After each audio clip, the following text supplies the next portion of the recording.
Redtail versus Wealthbox, which one should you choose?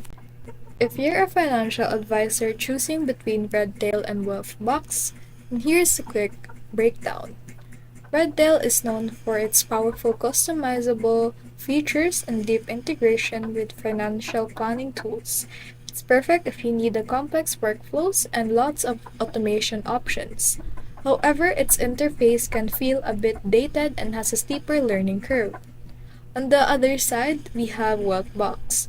It offers a sleek, modern design with an easy-to-use interface. It's great for advisors who want fast setup, simple collaboration tools, and essential CRM features without extra complexity.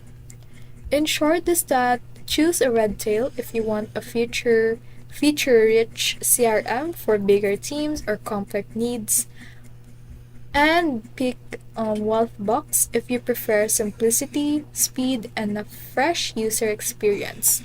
Both websites are solid, so it really depends on your workflow style and team size.